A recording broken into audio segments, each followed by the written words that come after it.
Bonjour les amis. Aujourd'hui, un auteur,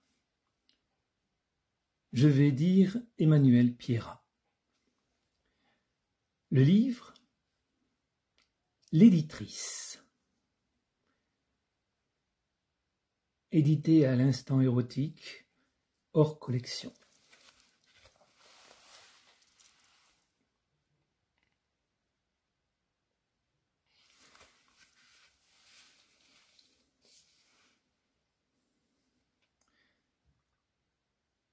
Double examen.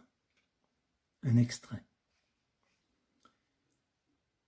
Elle restait donc assise sagement au bord de la méridienne au velours moelleux, ornée de drapés et de coussins invitant pourtant à la sieste crapuleuse.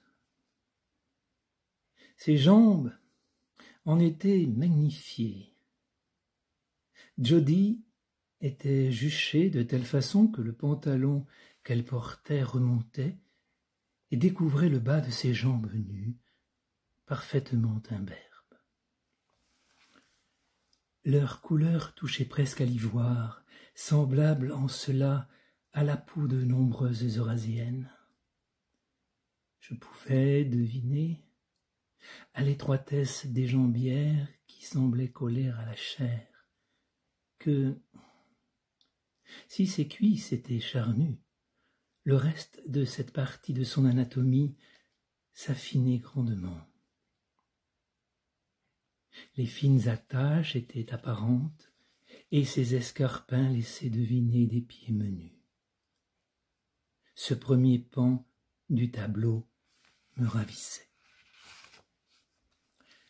Je m'installai néanmoins délibérément à distance, juché sur une échelle de bibliothèque, dominant ma visiteuse de 2 bons mètres.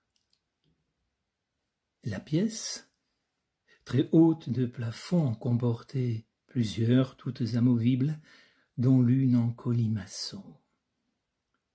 Elle me servait de temps à autre, comme l'ensemble de mon mobilier, à pimenter mes jeux érotiques. Les jeunes femmes modernes, ayant abandonné la jupe pour le jean, mieux vaut les observer de haut, ce qui, à défaut de deviner les dessous de l'affaire, permet de prendre la mesure des décolletés. Son chemisier contenait une poitrine d'agréable proportion dont les contours me permettaient d'imaginer ma main se levant à souhait pour soulever chaque globe, jouer avec eux, puis y poser mes lèvres avant d'y enfuir mon visage. Ses cheveux étaient noués en une sorte de chignon négligé, laissant s'échapper quelques mèches qui descendaient sur ses pommettes saillantes.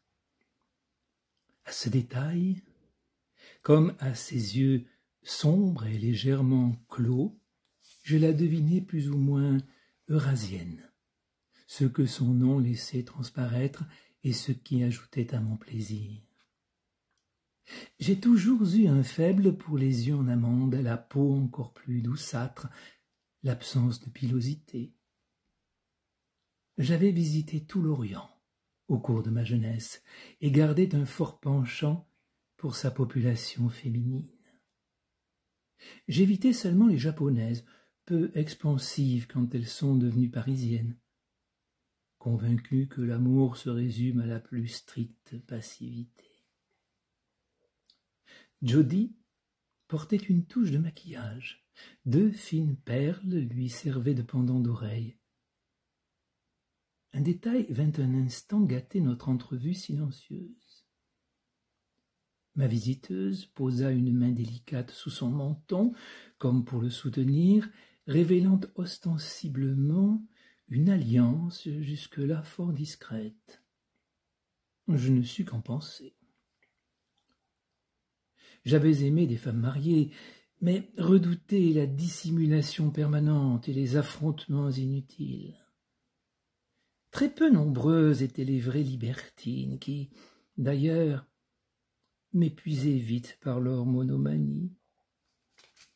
Elles ne vivaient que pour le sexe, semblant avoir tiré un trait sur tous les autres plaisirs qui agrémentent la vie. Jody ne perçut rien de mon inquiétude. Elle s'amusait apparemment de mon allure d'oiseau de proie, juché sur mon promontoire, ne sachant s'il devait prendre son envol ou prudemment observer. Elle se leva de la place que je lui avais assignée et entreprit de parcourir les rayonnages, de s'approcher des sculptures sans dire un mot, en gardant un sourire mi-satisfait, mi-moqueur. La partie serait, si elle devait avoir lieu, ou très aisée ou au contraire redoutable. Subtilité et stratégie étaient pour l'heure de rigueur. J'hésitais à la mener sur le terrain des questions personnelles et m'apprêtais à aborder le travail qui nous attendait, quand elle me devança, en allant s'asseoir à son tour sur les marches d'un escalier en teck qui conduisait aux rayonnages les plus élevés. Elle était maintenant juchée à la même hauteur que moi, me toisant à plusieurs mètres de distance, puis elle lança. « Je ne sais pas grand-chose de la chose.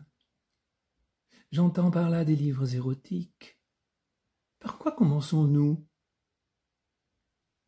Je faillis rougir comme un godelureau en descendant de mon abri. Je vous remercie.